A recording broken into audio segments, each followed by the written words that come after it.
Gold is the most favorite asset class in India. But you know what? Most Indians invest gold in the wrong way possible.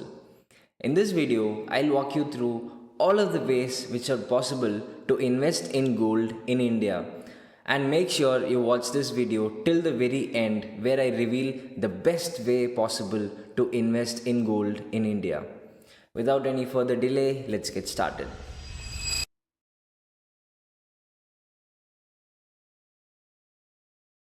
Number one, physical gold, such as gold jewelry, gold bars, gold coins, and all of these things. Now, the problem with this is that this can be a good starting point to invest in gold. It is like saying something is better than nothing.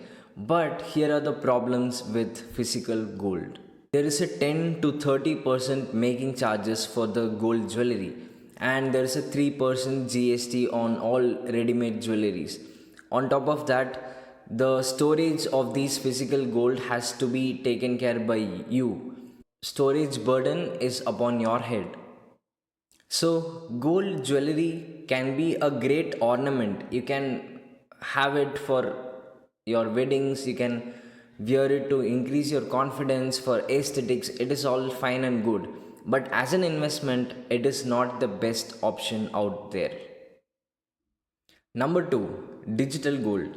You don't need a demat account to buy digital gold. It is bought and sold at the market price of the gold. Think of those gold rewards that you get from those UPI apps. This is called digital gold. Now, instead of the storage burden on yourself, the UPI apps, these companies which provide digital gold, they have a vault with physical gold present in them, and instead of the burden put upon you, you can just buy gold in its digital form. But the GST stays the same. There is a 3% GST and 2 to 3% like storage fees for the apps that you're buying them from, and it can also be like a platform fee for them. It is really transparent. You can buy and sell anytime, and also you can invest starting from rupees 1 to rupees 100. You can invest as low as rupees 1. But the problem is that this is not regulated properly by the SEBI or the government, and this is not the best way to invest in gold. Number 3, sovereign gold bonds, which is shortly known as SGBs. This was introduced in November 2015 by the government, by the RBI itself, and it guaranteed 100% purity, and you can buy it online. It is easily available. The RBI guarantees 2.5% of interest every year. Also, here is the most important thing of this asset class. If you hold the SGB till maturity, which is for 8 years, the profits that you will make out of this asset class will be capital gains tax free, which means you need not pay any tax on this profit amount, which makes this asset class hands down the best for investing in gold, right? Wrong. Here's why.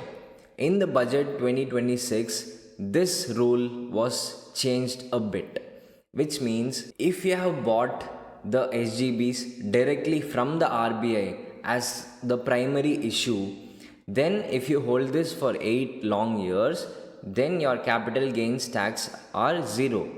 But if you bought this SGB from a secondary market, which is not directly from the RBI but from another person who bought it from the RBI, from the secondary market, if you have done that, if you have bought through secondary markets, then your capital gains tax exemption has been excluded. You will now have to pay capital gains tax like any other asset class, which makes this asset not worthy anymore. Also, this SGB was started in 2015, but the last issue of SGBs from the RBI was on February 2024. So there has been no new issues in the market for the last 2 years, and it is also not clear that when will the new issue come from the RBI. Till now, SGBs were hands down the best way to invest in gold in India, but now that has changed. That brings us to the best way to invest in gold, which is gold mutual funds or gold ETFs.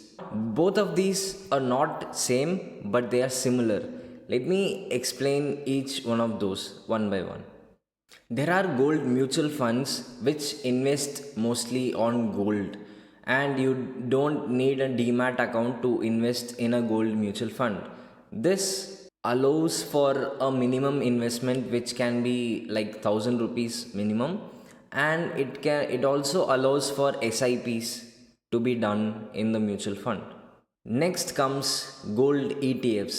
These are traded on stock exchanges. They require a demat account. There's no making charges on both of these things. Both of them are highly liquid, and they are traded or they are tracked based on the current gold price. Both have a slight expense ratio or brokerage fees, and they are taxed like any other asset class, like any debt instrument. So, jewelry can be a good starting point. It is culture, it is confidence, it is aesthetics, but it is the most beginner way of investing in gold.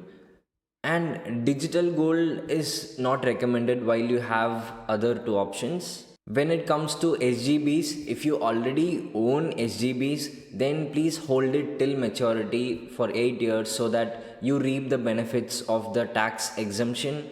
But if you are buying a new SGB from a secondary market, because new issuance from the RBI are not announced yet, and there are no news or information on when it will be announced next, so you will have to buy only from the secondary market, but these things are taxable. So a better choice and the most practical one and the best way to invest in gold right now in India is gold mutual funds or gold ETFs.